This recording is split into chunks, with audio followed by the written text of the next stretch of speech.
तो दोस्तों 27 जनवरी के दिन एक खबर निकल कर आती है शाम को और बताया जाता है कि डीआरडीओ की तरफ से एक बार फिर से एचएसटीडीवी का परीक्षण किया गया है। एचएसटीडीवी यानी हाइपरसोनिक टेक्नोलॉजी डेमोन्स्ट्रेटर व्हीकल, जिसके आधार पर भारत अपनी हाइपरसोनिक मिसाइल्स को डेवलप करना चाहता है प्रोजेक्ट विष्णु के तहत। और इस तरह के प्रोग्राम चलाने वाले गिने चुने कुछ देश है दुनिया में। अगर बात की जाए इस समय ऑपरेशनल हाइपरसोनिक मिसाइल्स की, तो वो केवल रशिया के पास है। चाइना भी इस तरह के दावे करता है, हालांकि हो सकता है कि वो भी अभी डेवलपमेंट स्टेज में हो। इसके अलावा भारत और यूएसए ये भी डेवलपमेंटल स्टेज में पहुंच चुके हैं।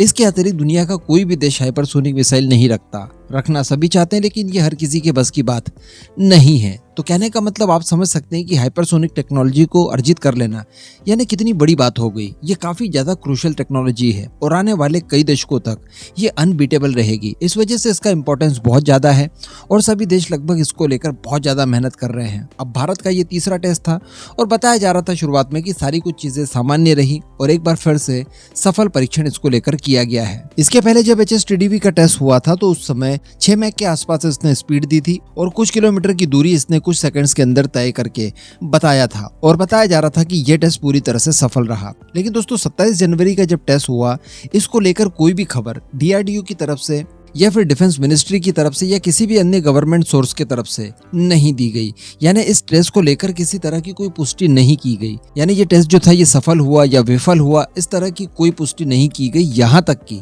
इसी मिसाइल का टेस्ट किया गया है या किसी भी मिसाइल का टेस्ट किया गया है, इस तरह की भी पुष्टि अभी तक नहीं हुई है। लेकिन कई सारे मीडिया आउटलेट्स के द्वारा बताया गया और लगभग सभी ने एक सुर में बताया कि एचएसटीडीवी का परीक्षण यहाँ पर किया गया है। और हम सभी जानते हैं कि ये टाइमलाइन वही है जब एचएसटीडीवी का परीक्षण डीआरडीओ द्वारा किया जाना था। तो संभवतः इस बात को सही मान सकते हैं कि डीआरडीओ ने एचएसटीडीवी का परीक्षण किया था। लेकिन दोस्तों अगले दिन एक खबर निकल कर आती है और ये रिपोर्ट जारी की गई थी टाइम्स ऑफ इंडिया की तरफ से। और टाइम्स ऑफ इंडिया की तरफ से ये बताया गया कि जब इसको टेस्ट किया गया एचएसटीडीवी को, तो इसका जो बूस्टर फेज है यानी जब ये ऊपर जाता है उस समय तक सारी कुछ चीजें नॉर्मल थी। लेकिन उसके बाद की जो स्टेजेस होती है वहां पर अभी भी एक बहुत बड़ा प्रश्न चिन्ह उठता है। यानी जो इसका स्क्रैमजेट इंजन है उसकी परफॉर्मेंस को लेकर एक क्वेश्चन मार्क बना हुआ है कि क्या वो वास्तविकता में सफल हुआ। और बताया जा रहा है कि डीआरडीओ अभी तक इसके डेटा को एनालाइज कर रहा है। यानी जो भी टेलीमेट्री पर हम लोगों ने रिकॉर्ड किया होगा टेस्ट के दौरान, उन सभी डाटा को डीआरडीओ की तरफ से पूरी तरह से जांचा परखा जा रहा है और उसके बाद ही अनुमान लगाया जाएगा कि क्या ये टेस्ट सफल था या फिर विफल था।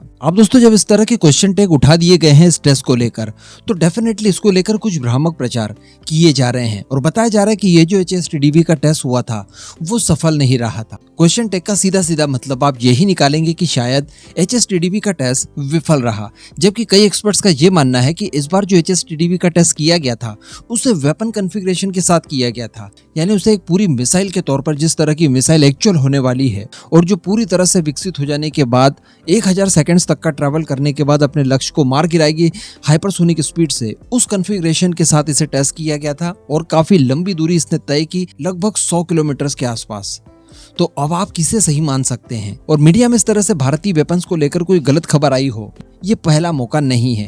इससे पहले क्यूआरएसआर सिम के बारे में आपने सुना होगा। क्यूआरएसआर सिम के बारे में बताया जा रहा था कि ये डिले होने वाला है क्योंकि इसके अंदर कई सारी प्रॉब्लम्स पाई गई है। जब इसके टेस्ट वगैरह किए गए तो इसके रडार सिस्टम्स टारगेट को डिटेक्ट ही नहीं कर पाए और ऐसी परिस्थिति में इसके ऊपर फिर से काम किया जाएगा, फिर से इसके परीक्षण किए जाएंगे और जब पूरी तरह से सफल पाए जाएंगे उसके बाद ही इसकी मैन्युफैक्चरिंग वगैरह होगी।